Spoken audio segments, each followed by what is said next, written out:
Source and recovery of DNA. The source of the DNA would be blood, semen, saliva, urine, hair roots, teeth, bone, as well as tissues. We can purify the DNA from all these cells or the tissues. These are the source of DNA.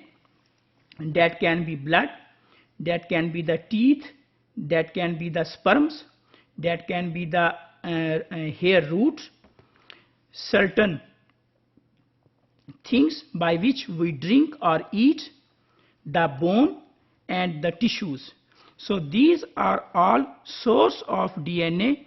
These are all the cells or the tissues from which we can purify the DNA. So in addition to this, there are also source of DNA in the form of cigarette butts, envelope and stamps, fingertail, chewing gum, bite marks, as well as feces. We can also purify DNA from these things with the help of certain techniques or by using certain kits which has been designed to purify the DNA from these things.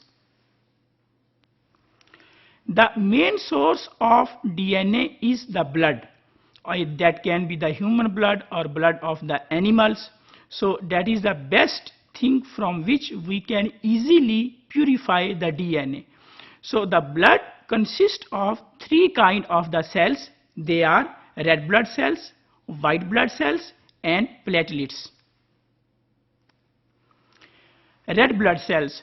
Red blood cells, they are also called as erythrocytes. There is no nucleus in the red blood cells. It means if there is no nucleus, then there is no DNA. So we can say that there is no DNA in red blood cells.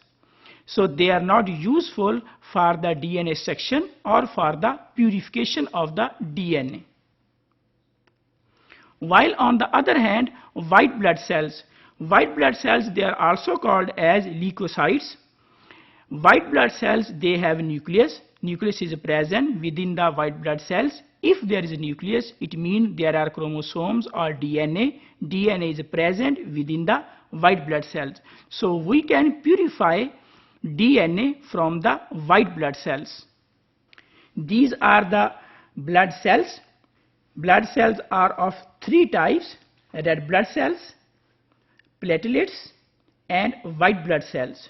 So out of these three types of the cells of the blood, only the white blood cell are those cells from which we can purify the DNA, because the DNA is present in the white blood cells. They have the nucleus, and within the nucleus there is DNA.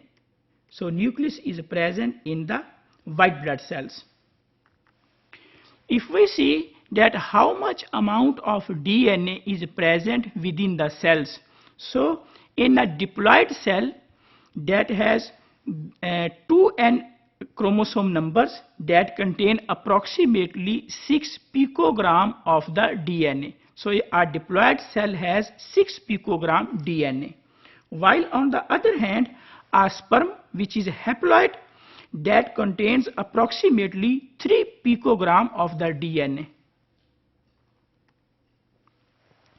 Theoretically, we can recover the DNA from 1 microliter blood is 30 to 60 nanogram. From each of 1 microliter blood sample, we can purify 30 to 60 nanogram of the DNA. It depends on the technique that we have used. If we purify the DNA by manual procedures, the amount of the DNA would be less. But if we use certain kits which are sensitive, we will get maximum amount of the DNA from 1 microliter of blood sample.